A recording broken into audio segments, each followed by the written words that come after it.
Hey everybody, this is Dr. Grimmett from Forge Physio.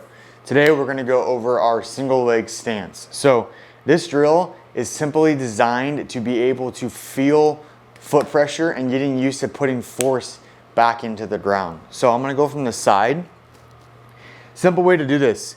You're going to go into this slight split stance position. So I bring one foot back in line with a little bit past or in line with the heel of my forward foot.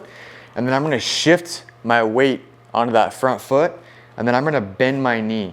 And I like to give people the cue, when you look down your kneecap should be just behind your toes or in line with your toes. And for some of you, it may even cover your toes. But what that's gonna do is it's gonna shift the weight forward. And then the second cue is gonna be to tuck your hips under you. A lot of times I'll see people let their rib cage kind of flare, and it creates a little bit more low back extension, and then they actually can't feel their glute working when they're doing the drill because we're trying to sync up like foot and glute activation. So it's posterior pelvic tilt. If I look down at my knee, it's covering my toes. And then if I pick up my back leg, my stance position doesn't change.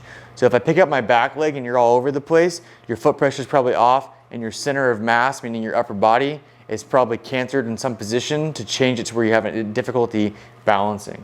And then what we're trying to do is, my heel is still on the ground, my right heel is still on the ground, but I have so much pressure in the front half of my foot that it almost feels like I'm getting ready to do a heel raise, but I'm not doing a heel raise.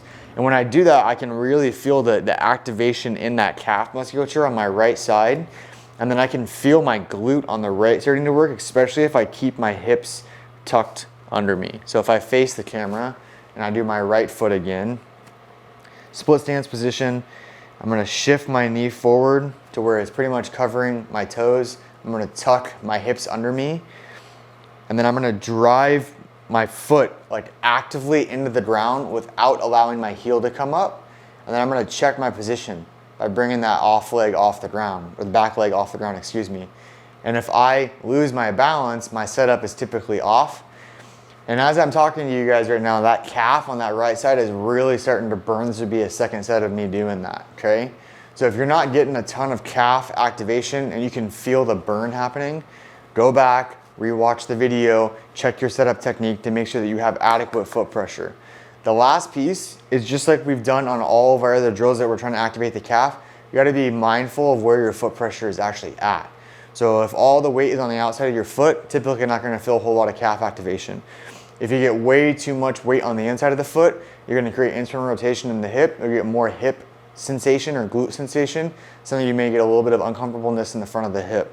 So just check that you have equal foot pressure between the big toe and the pinky toe while being able to keep that heel bone on the ground.